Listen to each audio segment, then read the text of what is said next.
የተፈጸመው ዘግናኝ ጭፍጨፋ ቤተክርስቲያንን ክፉኛ አስቆጥቷል። እስከ መቼ የሚለው የቅዱስ ፓትርያርኩ መሪር ጥያቄ ዛሬ በመላው ኢትዮጵያ እያስተጋባ ይገኛል።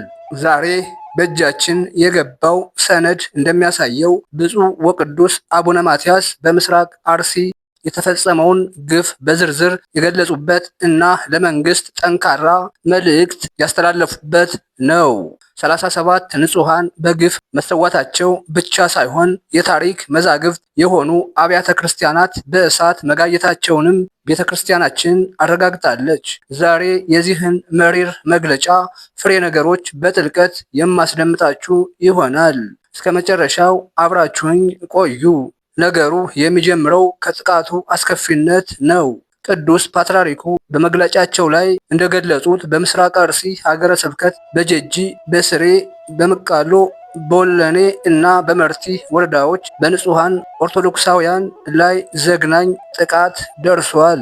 ሲቀጥል በመቶዎች የሚቆጠሩ ወገኖቻችን ከቤት ንብረታቸው ተፈናቅለዋል። ቅዱስ ፓትርያርኩ መዝሙረ ዳዊትን በመጥቀስ የቅዱሳንን ስጋ ለምድር አራዊት መብል አድርገው ሰጡ፣ ደማቸውንም እንደ ውሃ አፈሰሱ ሲሉ ሰቆቃውን ገልጸውታል።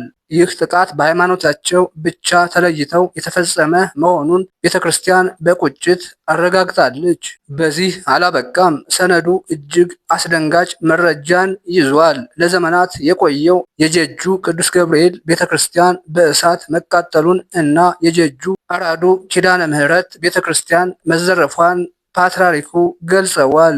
ቤተ ክርስቲያን የሰላምና የፍቅር ማዕበል ሆና ሳለ እንዲህ አይነት ጥቃት ሲፈጸምባት ማየት በታሪካችን ትልቅ ጠባሳ ነው። ጥንታዊ ቅርሶች እና ንብረቶች መውደማቸው በጥላቻ የታወረ ድርጊት መሆኑን መግለጫው ያሳያል። እስከ መቼ የሚለው የፓትርያርኩ ጥያቄም የመነጨው ከዚህ ተደጋጋሚ እና መሪር ስቃይ ነው። ይልቁንም አሁን ነገሩን ከባድ የሚያደርገው እዚህ ጋ ነው። ቅዱስ ፓትርያርኩ ለመንግስት እና ለጸጥታ አካላት ጠንካራ ማሳሰቢያ ሰጥተዋል። የዜጎችን ደህንነት የመጠበቅ ኃላፊነት የተጣለባቸው አካላት በስልጣናችሁ ጊዜ ለዜጎች ደህንነት የምትከፍሉት ዋጋ ታሪክ ይጠይቃችኋል ሲሉ ተናግረዋል። ይህ ማለት መንግስት የዜጎች ሕልውና ከመጠየቅ ይልቅ ዝምታን መምረጡ ለቤተ ክርስቲያን ትልቅ ስጋት ሆኗል። ጥቃቱ እንዲቆም እና ወንጀለኞች ለሕግ እንዲቀርቡ ቤተ ክርስቲያን በይፋ ጠይቃለች። ይህ ድምፅ የፍትህ ጩኸት ነው። ይህ ድምፅ የንጹሃን እንባ ነው። በመጨረሻም የጽናት ሚዲያ አንድ ትልቅ ሐሳብን ማቅረብ ይፈልጋል። ለመላው ለቤተ ክርስቲያን ልጆችና አጠቃላይ ፍትህ ለምትፈልጉ በሙሉ የቅዱስ ፓትርያርኩ መግለጫ ለኦርቶዶክሳውያን ብቻ ሳይሆን ለመላው የሰው ልጅ ነው። የአንዱ መታረድ፣ የአንዱ ቤተ ክርስቲያን መቃጠል የሁላችንም ስብራት ነው። ዛሬ እንደ ማህበረሰብ መረዳት ያለብን ጥላቻ ሀገርን እንደሚያጠፋ ነው። ቅዱስ ፓትርያርኩ ምዕመናንን በተገፉት ወገኖቻቸው ጎን እንዲቆሙ ጥሪ አቅርበዋል። እኛም እንደ ጽናት ሚዲያ እውነትን በመናገር እና ለተጎዱት ድምፅ መሆን ጽናታችንን ልናሳይ ይገባል። ጥላቻን በፍቅር፣ ግፍን በፍትህ የምናሸንፍበት ቀን ይምጣ።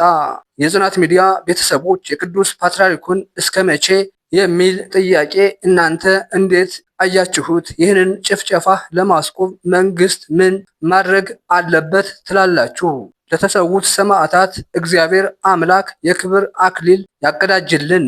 ለተረፉት እና ለቤተሰቦቻቸው መጽናናትን ይስጥልን።